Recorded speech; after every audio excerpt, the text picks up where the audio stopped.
Got it. Hello and welcome to the NZ Ahead podcast. I'm Liz and today me and Bri have got a great show for you. We're chatting with Charlotte from New Zealand Shores Immigration Services. I'll give you a quick backstory of how we met. When me and Bri started making all this content for moving to New Zealand, we would get lots of questions saying, what visas do I need? How long is it going to take for my visa to come through? Lots of visa questions, immigration questions. And I'm not sure if you know this, anyone that isn't licensed isn't allowed to give immigration advice. We started looking around and the name New Zealand Shores kept coming up all the time. We got to know them and they are just a really great team of people. And finally, we asked them if they'd like to be part of our private group that we have, our Slack group that we talk a lot about here. They are now part of our team. Let's just say this, they are people that we highly recommend. That being said, you do not have to use an immigration advisor to move to New Zealand. You don't, and you'll hear all about that in this show. So this isn't just a show to say, here's an immigration advisor that you're going to use. This is a show to let you know what an immigration advisor does. Because a lot of people are unclear about this. They're not entirely sure what services they provide and whether they need one. And so we just thought it would be a great idea to speak to Charlotte and cover everything from shoplifting to health issues to time frames. And so you can get a better idea of whether you're going to use an immigration advisor in the future. So sit back, enjoy this great chat. Charlotte is, in fact, all of them over at NZ Shores are so easy to talk to. So I could have talked to her for hours. Sit back and enjoy this chat with Charlotte from New Zealand Shores. Got it. Welcome to the NZ Ahead podcast. Everything you need to know about moving to and living in New Zealand. There's a whole world here. So nice to be with you again. We call it Aotearoa around here, bro.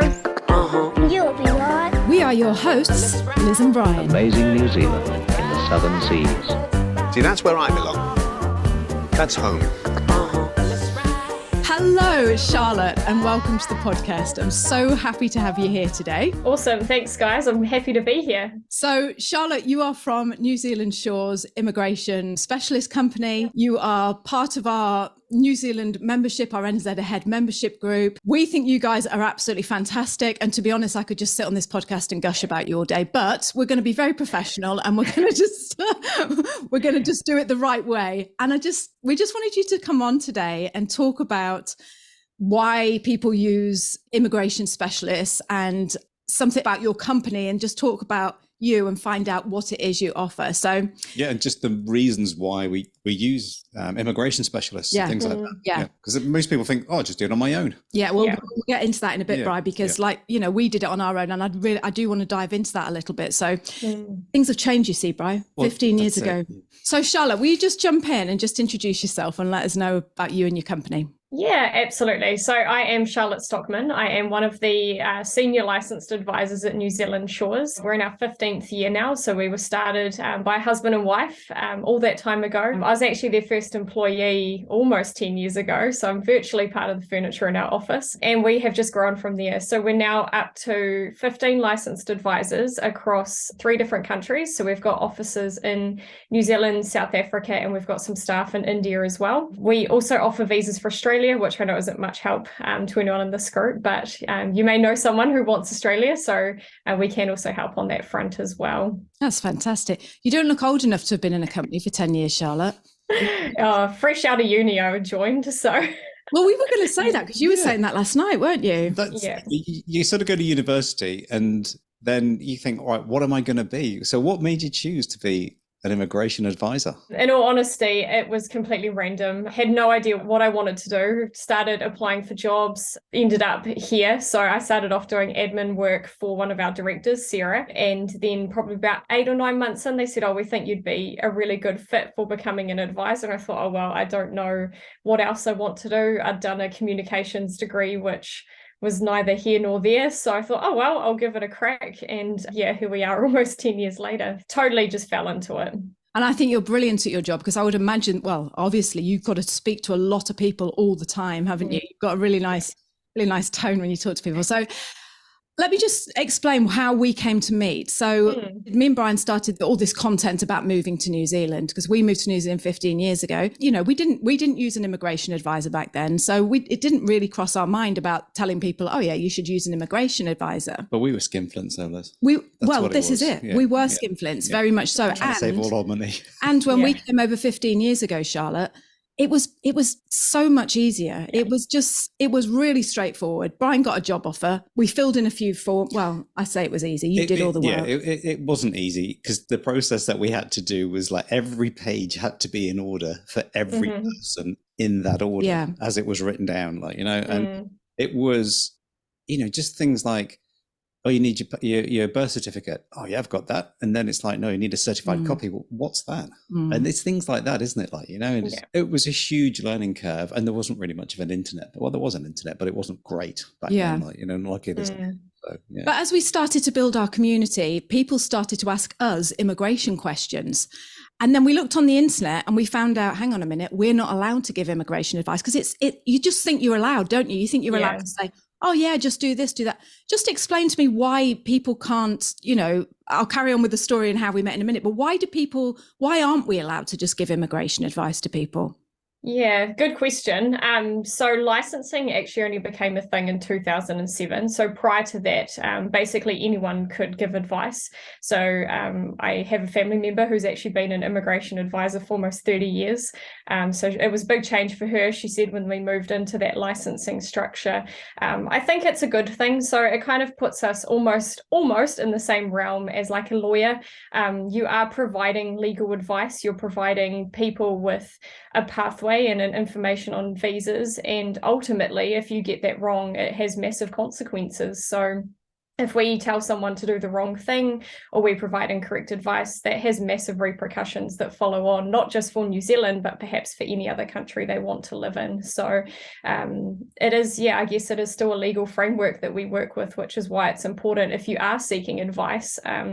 I mean, your NZ Ahead group is amazing and there's lots of really cool advice happening in there. But if you want to get down to the nitty gritty of what visa do you apply for, what process do you go through, what documents do you need, I think it is really worthwhile engaging with someone like ourselves, just because, hey, you know you're going to get it right from the outset.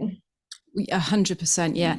And going back to the story, so we started this community and lots of people, you know, obviously we can't give advice, and then people would start bringing up your name again and again and again. We were here in New Zealand Shores.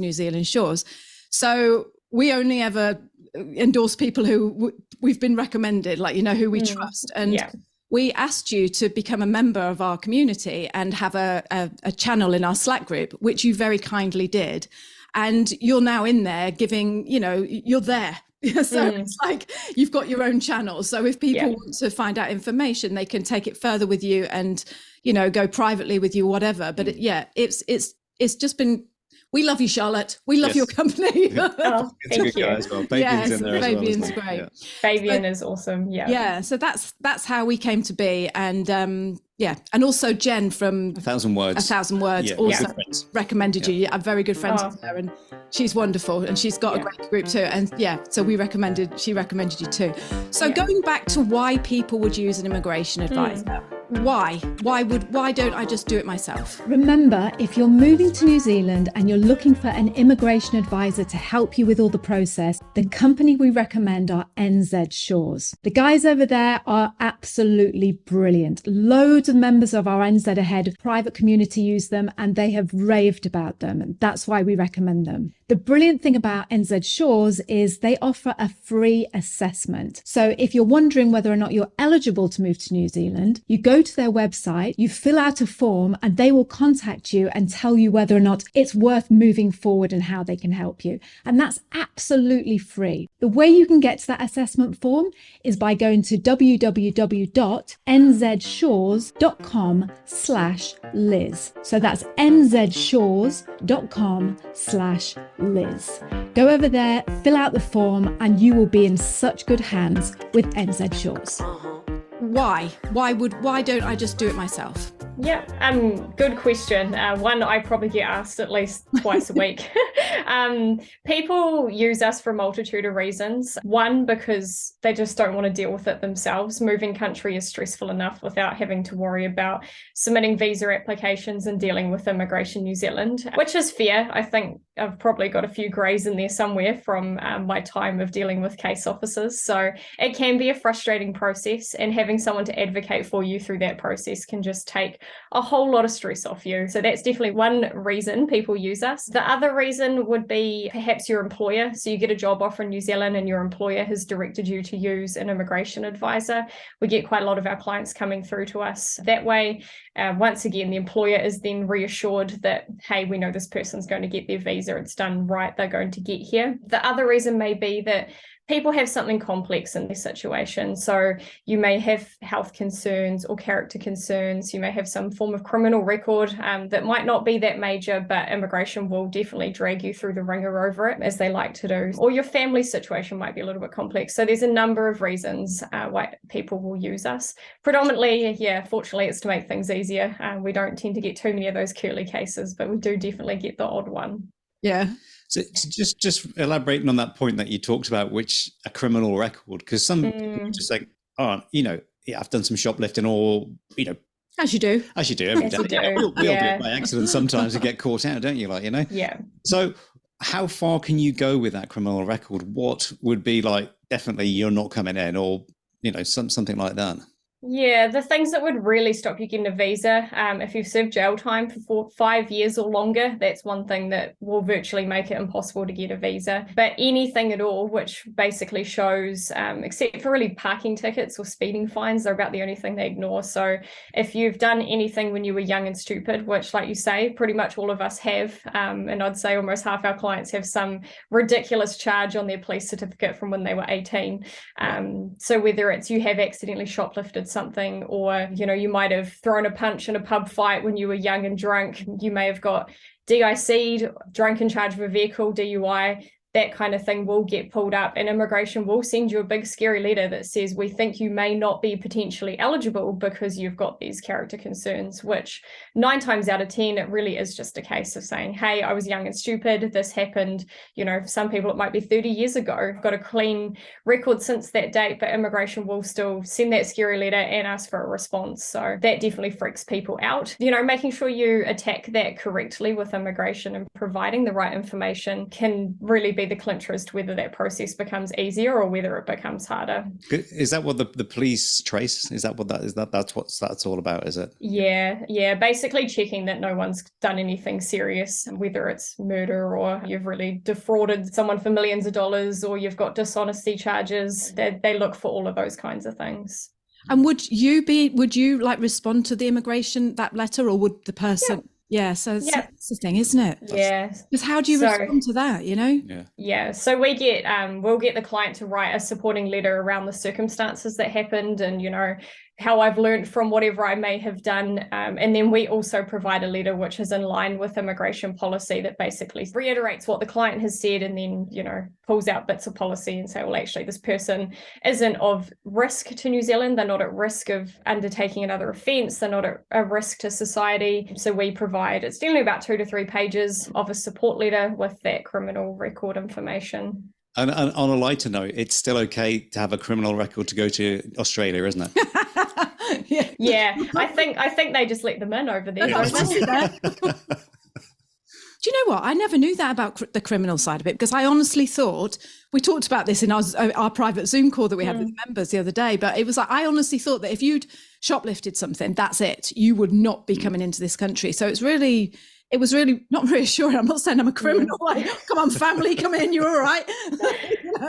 But what about the health concerns? Because that's the other thing, because I know, I've had people come to me and say, look, I've got a family member who wants to come over, but they're, on antidepressants or whatever. It's just, can you speak to us about the health side of it? Yeah, health's definitely a bit more complex. So health So you can still apply for what's called a health waiver. Immigration do have a list of conditions they stipulate that basically say if you have one of these conditions on this list, you may not be eligible unless granted a health waiver. Most of them are pretty, it's the big stuff. It's cancers, it's developmental disorders.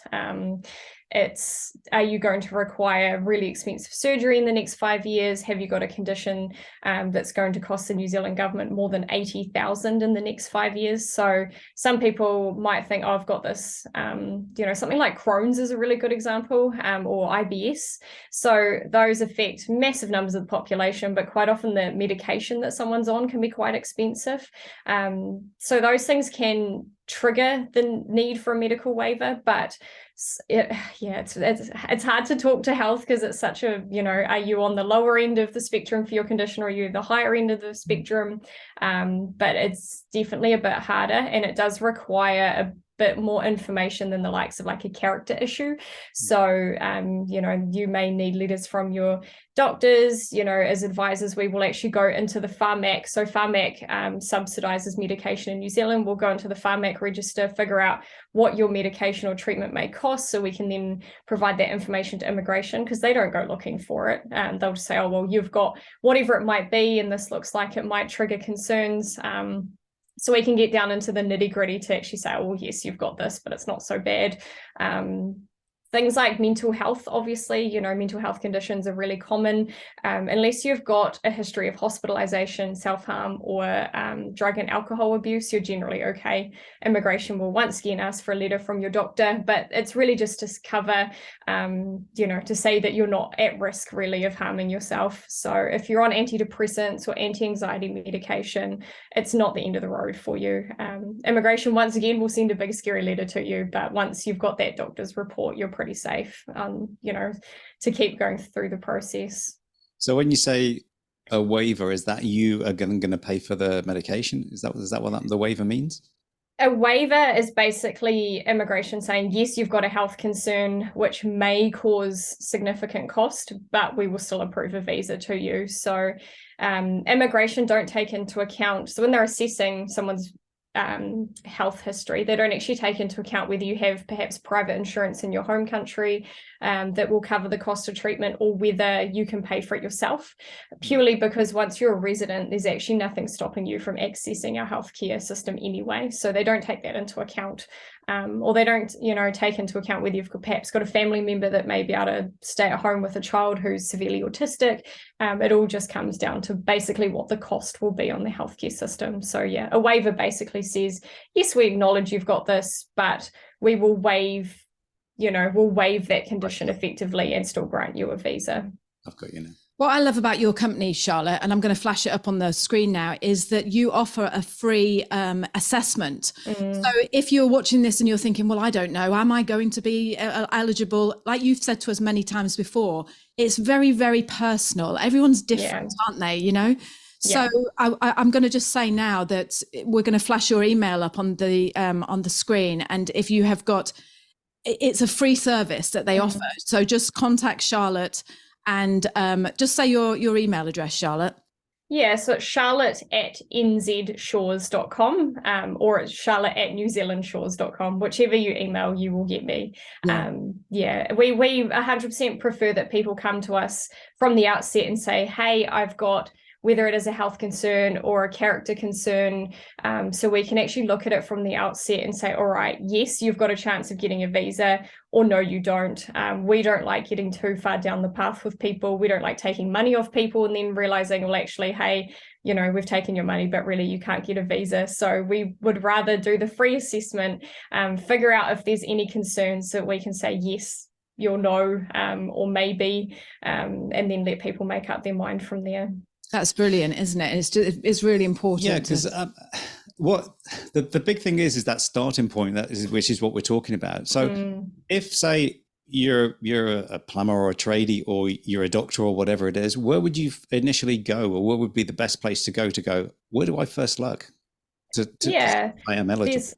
I'd say come to me. That's what I want. No, but that's what I want you to say, just for that fact that, you tend to think, I've got to go on the immigration website, or I've got to go here, I've got to go there. Anyone can just call you and go, That's the beauty, the first initial thing is free. So you've got nothing to lose. Yeah, absolutely. So I would recommend people email me. But the crux of the information we need for that first assessment is a copy of your CV if you are planning to move as a skilled migrant, your date of birth, because there are age restrictions, so you can't get residence after the day you turn 56.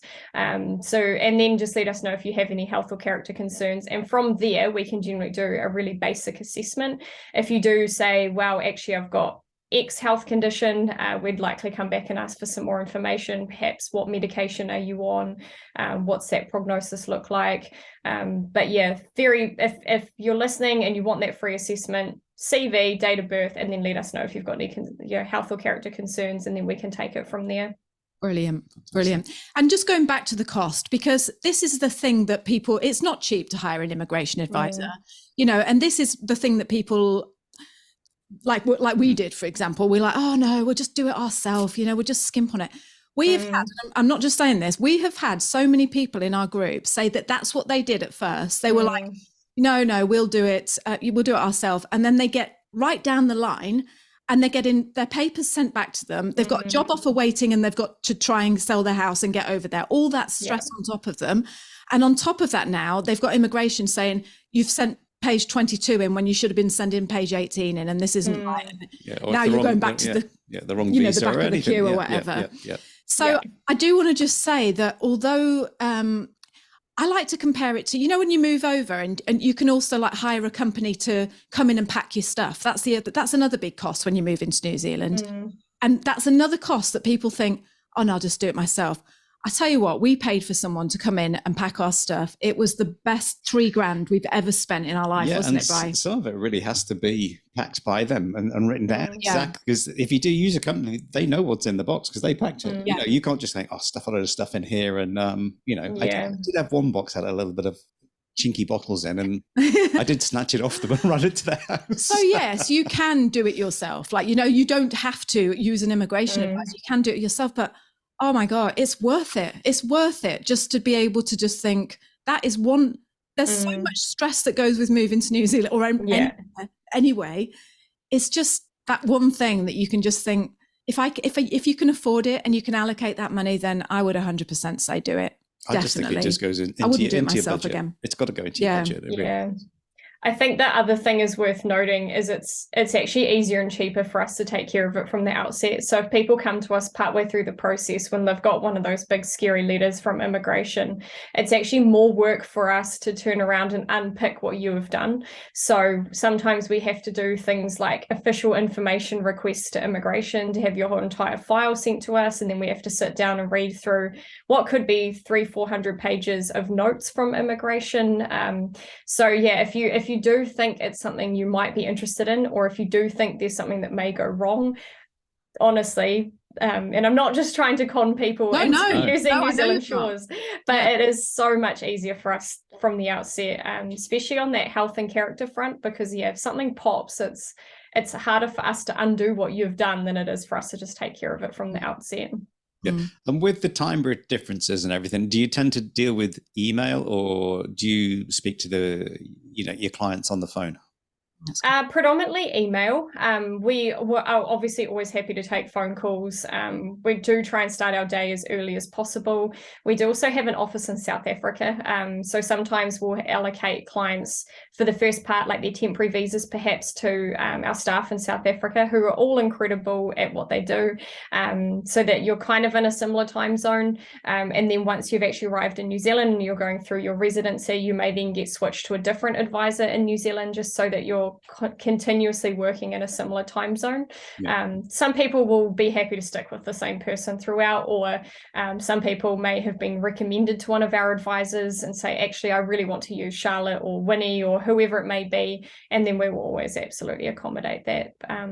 So yeah, we try, and we always try and respond, this next day. So if you email us overnight, we always try and get our inboxes down to 0 the next day, so we're not losing too much time with time zones. Oh, that's good. Where do most people come from, do you think, from around the world to come to New Zealand? At the moment, Well, actually, guys, at the moment, probably for about the last 5 or 6 years, our client base is predominantly South African. I'd say probably 60% South African, the other 40% predominantly the UK and the US, and then everyone else thrown in is there as well. South Africa, obviously, with the nature of their political situation, people are keen to get out. But we deal with people from every single country of every part of the world. Yeah, and you're saying you had an office in India as well. Yeah, we've got some support staff based in India. So, they help us out tremendously. We've just had someone from Finland join our community. Oh, wow. I know. It's just like, I don't know why I'm shocked by that. It's just like, I don't know. It's just like, seems so far away and Finlandish. Yeah. We've got a real mix, like from Holland to the Japan, UK, South Africa, India. It is. It's amazing to see, and it's great hearing people's stories as well. It's just hearing all that. I mean, this is getting a bit personal now, but has there ever been like a really, really tricky case that you've had to like crack and get them over here that you can remember? Yeah, oh gosh, a lot. Shall I get the wine out? Can we end the call? No. Yeah, there's definitely been some curly ones. Most of them that are really tough do focus around health or character. So we have had a few. I had a family from the US not that long ago who had organ transplants, which definitely threw a bit of a spanner in the works there. But between them and us, we managed to once again figure out how much their medication was going to cost. Had to go through what their prognosis was going to be in terms of whether they'd need more transplants, etc. So that took quite a bit of time, but we definitely got there. We've had cases where people have got themselves into real messes with visa declines in the past, and we've managed to kind of dig them out of that hole. We've had people come to us who have been living unlawfully in New Zealand for years. We had one lady from the US who'd been here unlawfully for almost 10 years. It wasn't me who took care of that. That was another advisor, but we managed to turn that around and she's now a resident. So that's the stuff that gets us out of bed in the morning, is knowing that we're actually making a difference to people and, changing a situation that almost looked impossible. We met when we were traveling and we went to France. We met an American woman over there, didn't we? And she'd been living in France 20 years. Wow. I know. It's like, how do you do that? In Paris. Obviously getting paid under the table. It'd be a bit stressful though, wouldn't it, Charlotte? It would be. Yeah, don't do it. No. Not worth it, I don't know how you can do it. This is what I was saying. It's like you can't go to the doctors, you can't do anything. Like you can't get a job. I had to get a driving license. Exactly. Things like that. Yeah. Amazingly, people will actually get quite a bit of assistance from government before anyone realizes they're unlawful.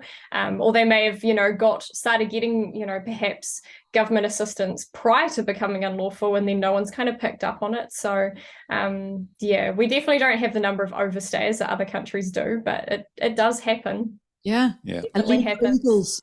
Do immigration have a team where they would just go and get you and literally put you on a plane?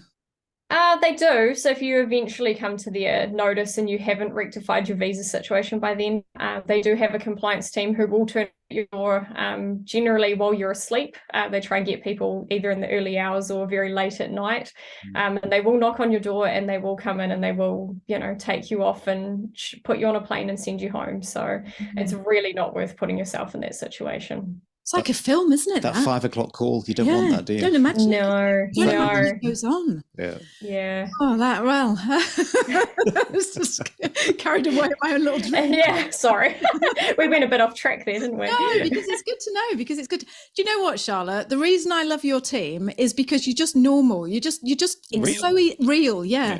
You're so easy to talk to, and I'll admit, when you think of like you say, lawyers, immigration advisors, anyone like up there that's doing really important work, you tend to think, oh no, they're just going to be stuffy. They're just going to be, it's going to be hard work. It's going to be, I don't know, stuffy is a good word, isn't it? It's just, that's the beauty with New Zealand, isn't it? Because people are, they're a little bit more real. It's like the barriers have been broken down, and it's just like, we're just being here together, It's like, that's the beauty of it, isn't it? And I think that's why, because you're Kiwi and your team's Kiwi, and it's just, I don't know, you're young, you're just nice. No, it's that realness, Interestingly, there are only 3 New Zealanders in our team of 23. Oh, So, really? Oh. yeah, we're actually mostly migrants as well now. So Sarah and Ellen, who started New Zealand Shores, they're Kiwis born and bred, and then there's myself, and then that's it. The rest of the team are all from other parts of the world. So, Right. Yeah, which is cool. Yeah, I was going to say that would work well, because I suppose if you were coming from,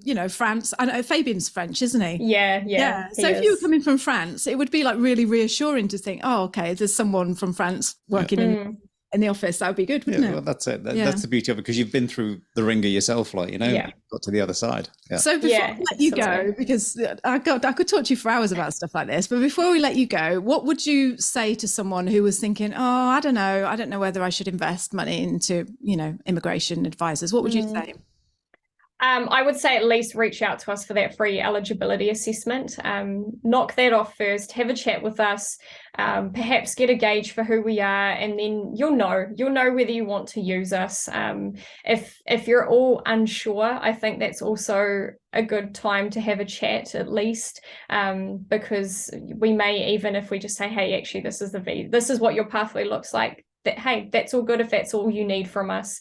Or you might say, all right, well, actually, this sounds a bit more complicated than I thought it is. Can I please get some help? But you won't know until you reach out and we map out your pathway. We say what your options are. We do quote on a case-by-case basis. So, for example, if you're someone who's already got a job and you come to us, our fee will look different to people who engage us right from the beginning before they've got that job. So yeah, we can kind of pop in at any part of that process. If you are, right at the start of your journey and just looking and thinking, oh, New Zealand looks kind of interesting, think I might want to move there, I would definitely start the process with us sooner rather than later if you want to, because we can get you document ready. We can get you to a point that you can go out to an employer and say, hey, actually, I'm being represented by this immigration consultancy. Here's my advisor's details. And sometimes that may be the difference between them saying, okay, I want to hire you, because they know you'll get through that process. Whereas if we quite often get people who haven't got, that support, or will have an employer that we work with closely ring us and say, oh, this person's applied, but I don't know if they're eligible. I don't know if they know what's involved. I don't want to go down that pathway unless you can tell us it's going to work. So at least have the chat and then we can go from there. So tell me your email address one more time. Awesome. It's charlotte@nzshores.com or charlotte@newzealandshores.com. Either will come to me. Okay. Well, we will put a link in the description. And we will. We'll put it up on the screen. I was saying that I'll put it up on the screen as well. Yeah. I'm also in your Slack group, as you mentioned. Yes, you are. So flick me a message. Yep. You can find me anywhere virtually. Yes. No, you're all over the place. I am all over the place. Yeah. No, Charlotte, it's an absolute pleasure. And I just want to thank you for being part of our community and just being thank you. Yeah, no, it's absolutely lovely having you, and your team's great. And like I say, I can't recommend you highly enough. But one last question. You. Yes. Is it easier to get into New Zealand or Australia? New Zealand for sure. Yeah. Sure. Really? Easier. So in New Zealand, you can apply for residency up until the day you turn 56. In Australia, it's up until the day you turn 46. So that immediately widens your window. It's also cheaper. So New Zealand visas, even though the cost has gone up in the last 12 months, it is still a lot cheaper.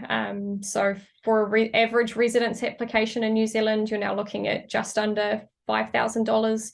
In Australia, for their general skills category, it could be almost $10,000 for a family. So, yeah. So just say if you were a nurse, is it better wages in Australia or New Zealand? Do I have to answer? It's just an idea. It's out there, doesn't it? Yeah. Yeah.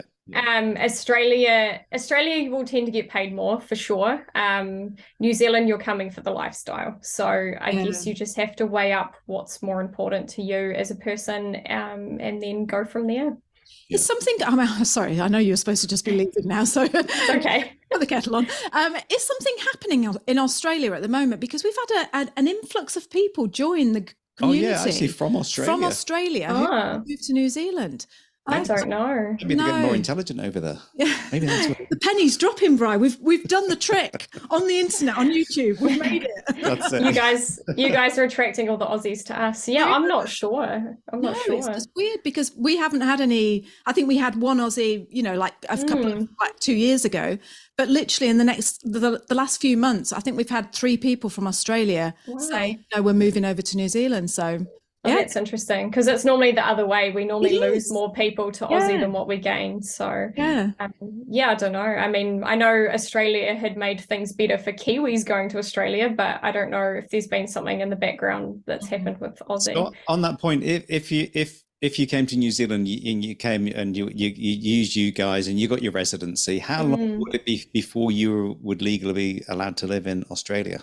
Yeah, you have to be a citizen. So it's a bit of an interesting one actually. So if you are an Australian resident, so if you go through one of their visa categories and you get residency in Australia, you can come into New Zealand as a resident and live and work here, but the same doesn't go the other way around. So if you get a resident visa in New Zealand and then you decide I want to move to Australia, you'd actually have to get a visa still for Australia. So otherwise you wait till you're a New Zealand citizen and then you can go and live and work as you please in Aussie. And what's the quickest you can go from residency to citizen in New Zealand? 5 years. So from the date you get your resident visa, it's 5 years after that date. And you do have to be living here. So you have to show a commitment to the country, obviously, before they'll give you citizenship. Yeah. And when you say living, is that because we've got a doctor friend who's at COVID, she was working as a doctor here in New Zealand, then decided they moved back and then they changed the goalposts just after that and said, oh, actually, you could be a resident because she couldn't get residency at the time. Yeah. How long do you have to live in the country? As in, how many days a year do you have to live to be classed as a resident? Oh, I'd have to check. Citizenship's not really our thing, so it's not done. Citizenship's not handled by Immigration New Zealand. It's handled by a different department, so I'm by no means an expert. But there will definitely be stipulations as to how many days per year you have to be here. Right. I'm not sure though. I can find out. If anyone really wants to know, email me and I'll find out for you. What do you think me and Brian should have for our tea tonight, Charlotte? Yeah. I've got halloumi burgers on the menu for nice. at home for me tonight. So I don't know. Good. I love halloumi. Yeah, right. Yeah, me too.